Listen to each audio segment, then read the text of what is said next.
Google Pay and Paytm users attention please. जी हाँ मेरे दोस्तों, अगर आप गूगल पे अकाउंट यूज करते हैं या फिर पेटीएम अकाउंट यूज करते हैं तो आपको ये बातें जरूर जान लेनी चाहिए। क्या होता है कि जब कभी हम अपने पेटीएम अकाउंट से या फिर गूगल पे अकाउंट से किसी को पैसे पे कर रहे होते हैं और जिसे हम पैसे पे कर रहे होते हैं उस तक हमारा पैसा नहीं पहुंचता है, तो इसमें क्या होता है कि हमारा डबल नुकसान हो जाता है। एक तो हमारा पेटीएम से पैसे कट गया या फिर गूगल पे से हम दे रहे हो तो हमारा पैसा कट गया और वो पैसा अटक गया बीच में ही और उस तक पैसा ही नहीं पहुंचा। शायद आपके साथ भी प्रॉब्लम हुआ होगा या फिर नहीं हुआ है तो हो सकता है आपके साथ भी। तो ये बातें हमें सीख लेनी चाहिए, हमें जानना चाहिए। और वो जो पैसा वार्निंग देके अटक गया उसका प्रोसेसिंग टाइम होता है 48 से 72 घंटे, यानी कि 48 से 72 घंटों के अंदर यानी 2 से 3 दिन के अंदर वो पैसा रिफंड कर दिया जाता है। पर रिफंड किसे होगा? उस शॉप वाले को जिसे हम दे रहे थे, या फिर वो पैसा मुझे मिलेगा? ये जानना बहुत ही जरूरी है, क्योंकि गूगल पे का सिस्टम अलग है और पेटीएम का सिस्टम अलग है। तो हमें ये जानना जरूरी है। कभी हम पेमेंट कर रहे हैं गूगल पे से, कभी हम पेमेंट कर रहे हैं पेटीएम से, पर पेटीएम से पेमेंट करेंगे तो पैसा हमें मिलेगा या फिर उसे मिलेगा, और हम गूगल पे से यूज कर रहे हैं तो पैसा जो अटक गया वो उसे मिलेगा या फिर मुझे मिलेगा। ये जानना बहुत ही जरूरी है, क्योंकि आप कंफर्म हो जाएंगे कि वो पैसा किन्हें आएगा तो पैसा आपका सेफ हो जाएगा और आपका एक्स्ट्रा नुकसान नहीं होगा, आपका डबल नुकसान नहीं होगा। मेरा साथ तो नुकसान नहीं हुआ है, पर अगर हम ट्रांजेक्शन को चेक नहीं करते तो शायद मेरा भी डबल नुकसान हो जाता है। तो चलिए आज की इस वीडियो को स्टार्ट करते हैं और जानते हैं इसी के बारे में, क्योंकि रिफंड तो वो पैसा मिलेगा ही हमें, पर वो पैसा किसे मिलेगा? हमें मिलेगा या फिर जिसे हम पे कर रहे हैं उसे मिलेगा? तो चलिए जल्दी से वीडियो को स्टार्ट करते हैं और जानते हैं। मगर वीडियो स्टार्ट करने से पहले एक रिक्वेस्ट है, अगर अभी तक आपने हमारे चैनल को सब्सक्राइब नहीं किया है तो नीचे लाल कलर का एक सब्सक्राइब बटन है, चैनल को सब्सक्राइब जरूर कर लीजिए, क्योंकि हम इसी तरह की टेक्नोलॉजी से जुड़ी हर तरह की नॉलेजेबल वीडियोस लेकर आते रहते हैं। मैंने जिसको पेमेंट किया था और वो पैसा जो अटका था उसका मैंने एक स्क्रीनशॉट ले लिया था। तो चलिए हम उसी से एक्सप्लेन करते हैं आपको और देखते हैं उस स्क्रीनशॉट को ओपन करके। जैसे कि ये मेरा स्क्रीनशॉट है, इसे मैं ओपन कर लेता हूँ। ये स्क्रीनशॉट मैंने अपने मोबाइल पे लिया था और इस स्क्रीनशॉट को मैंने अपने कंप्यूटर पर लोड कर लिया है। ये है मेरा स्क्रीनशॉट। मैंने ज्यादा अमाउंट किसी को पे नहीं किया था, 25 रुपए किया था, कुछ खाने के लिए मैंने खरीदा था और ये पैसा अटक गया था। और उन्होंने मुझसे कहा कि मेरे पास पैसा नहीं आया है तो आपको कैश देना पड़ेगा। ठीक है, मैंने कैश भी दे दिया, पर उसे मैंने कह दिया था कि जब ये पैसा सक्सेसफुली तुम्हारे पास चला आएगा तो ये पैसा आप मुझे दे देना। तो उन्होंने एग्री हो गया था। तो ये मेरा स्क्रीनशॉट जैसे कि आप देख सकते हैं, यह मेरा स्क्रीनशॉट जैसे कि आप देख सकते हैं कि अमाउंट 25 रुपया है और यहाँ पे पीला सा एक वार्निंग आइकन लगा हुआ है जो कि 25 रुपीज है।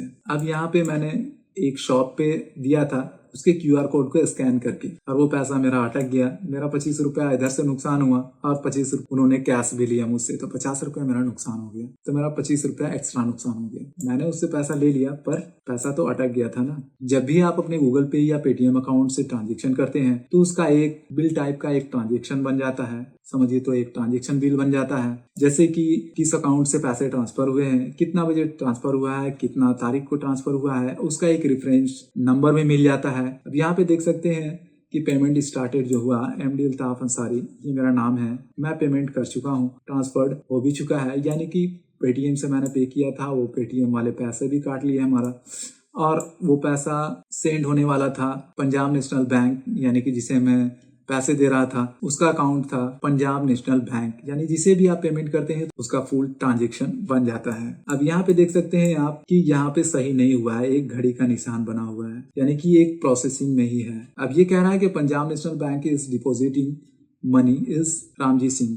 उनका नाम था रामजी सिंह और वो पैसा उनको नहीं मिला, यहाँ पे ये कह भी रहा है। पर ये डिपॉजिट किसे होगा ये भी ये बता रहा है। अगर आप किसी को ट्रांजेक्शन अपने पेटीएम अकाउंट से करते हैं तो पैसा जब कट जाता है और वो पैसा अटक जाता है तो वो पैसा आपको रिफंड नहीं मिलेगा, बल्कि उसको रिफंड मिलेगा जिसे आप पैसे पे कर रहे थे। अभी फिलहाल जो है पेमेंट फेल्ड हो चुका है। यहाँ पे कह भी रहा है don't worry your money is safe, यानी जब भी इस तरह से पैसा अटकता है तो आपको टेंशन नहीं लेना है, वो पैसा जिन्हें मिलना है उसे मिल जाएगा। In case money is not deposited to Ramji Singh account your bank, पहले तो ये उसे पैसे पे करने की कोशिश करेगा रामजी सिंह को। अगर रामजी सिंह को पैसे नहीं पे हुआ तो फिर ये पैसे आपके अकाउंट में ही रिफंड हो जाएगा। पर ज्यादा चांसेस है कि उसको ही मिलेगा पैसा। और मेरे साथ भी ऐसा ही हुआ। लेकिन इसमें जो है ध्यान देने वाली बात ये है कि अगर आप पेटीएम से किसी को पैसे पे कर रहे हैं और वो पैसा अटक जाता है तो वो पैसा आपको नहीं, वो पैसा सबसे पहले उसे ही मिलेगा। पर आप यही चीज अपने गूगल पे अकाउंट से पैसे पे करते हैं किसी को और वो पैसा अटक जाता है तो वो पैसा सबसे पहले आपको रिफंड किया जाएगा। अगर इस तरह से पैसा अटक जाए आपके गूगल पे या पेटीएम अकाउंट में तो आपको ये ध्यान रखना है कि अगर आप पेटीएम अकाउंट से पैसे किसी को पे कर रहे हैं और पैसा अटक गया है तो वो पैसा जिसे आप पे कर रहे हैं उसे ही मिलेगा। और अगर आप गूगल पे अकाउंट से किसी को पे कर रहे हैं और वो पैसा अटक जाता है तो वो पैसा आपको मिलेगा। चलिए मैं आपको बता देता हूँ कि वो सक्सेसफुली ट्रांजैक्शन हुआ या नहीं हुआ। जी मेरा पेटीएम अकाउंट है और मैंने इसी अकाउंट से उन्हें पेमेंट किया था और मेरा पेमेंट अटक गया था। तो हमें वो चीज़ चेक करने के लिए हमें ट्रांजैक्शन हिस्ट्री पर जाना होगा। तो यहाँ पर बैलेंस एंड हिस्ट्री दिखा रहा है तो हम इसे क्लिक करते हैं। अब यहाँ पे ड्रॉप डाउन करेंगे तो नीचे आ जाएंगे। यहाँ पे देखिए रामजी सिंह का जो 25 रुपया है मेरा माइनस हो गया था पैसा। यहाँ पे देख रहे हैं आप कि पहले सही नहीं था, एक वार्निंग था और अभी ये सही हो गया है। देख सकते हैं रामजी सिंह ही है। आप यहाँ पे पेमेंट डिटेल्स पे क्लिक करके ये भी देख सकते हैं कि वो सही हुआ या नहीं। देख सकते हैं ये पेमेंट सक्सेसफुली हो चुका है। तो जब ये मेरा पेमेंट सक्सेसफुली हो गया था तो भाई मेरा 25 रुपये का बात था तो वो 25 रुपये मैंने ले लिया उससे। तो बस आज के लिए वीडियो इतना ही, फिर मिलते हैं नए वीडियो के साथ। तब तक के लिए बाय मेरे दोस्तों।